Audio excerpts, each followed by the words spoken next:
On July 28th, 2016, Max Kellerman had one of the worst sports takes of all time. I don't think this needs too much explaining. I'm just going to play the clip and let you see for yourself.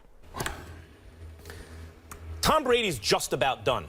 It could be his next game he plays, it could be a year from now, but he is going to fall off a cliff. Tom Brady is going to be a bum in short order. He is going to fall off a cliff. Off a cliff.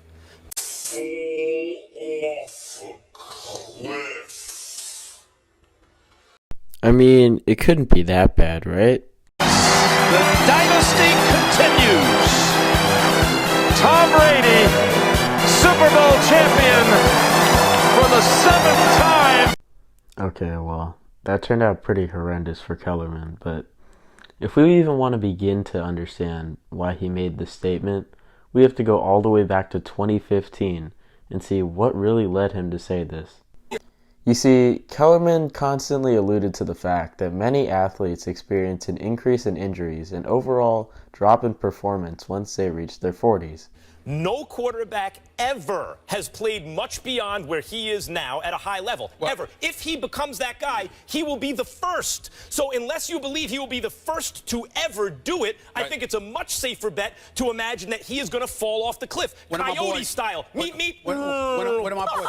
The most recent case of this was Peyton Manning back in 2015, who battled injuries all season and ultimately won the Super Bowl despite putting up poor statistical performances and posting one of the worst seasons of his career.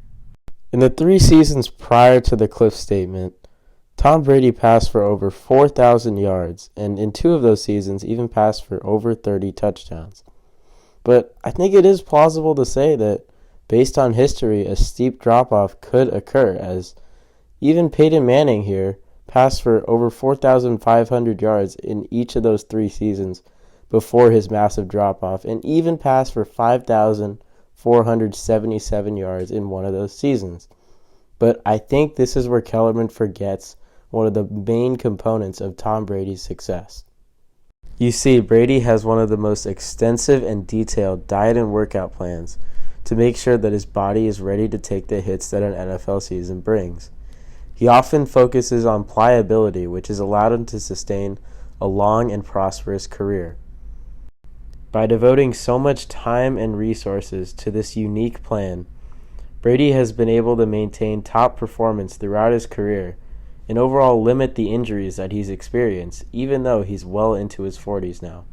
Even though it may seem strange, this TB12 plan has allowed Brady to stay healthy and take hits from the pocket while also allowing him to carve up defenses with his elite pocket passing.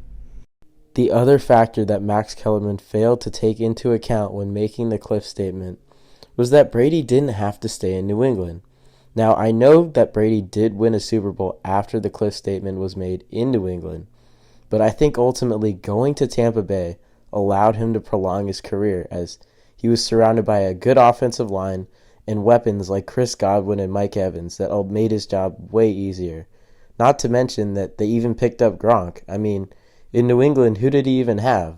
Gronk, Julian Edelman, and Gronk again, Julian Edelman, because he had no one else. Tampa Bay ultimately took a lot of pressure off him to carry the load on offense and gave him a lot of weapons and even a defense that could support him well into his 40s. So yes, Kellerman was obviously wrong here, but just how wrong was he?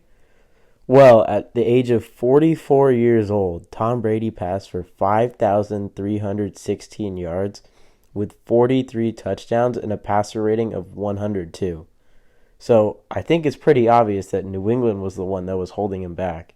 And going to Tampa Bay ultimately helped him prolong his career for 2, now going on 3 years. So even though he won a Super Bowl with New England after the cliff statement was made, just this at the end totally is the icing on the cake that this take turned out horrendous and will go down as one of the worst sports takes of all time. But, I mean, Max Kellerman couldn't have said anything else that was, that bad, right? Open shot, fate of the universe on the line, or the Martians have the death beam pointed at Earth, you better hit it. I want Iguodala. We'll just save this one for another day.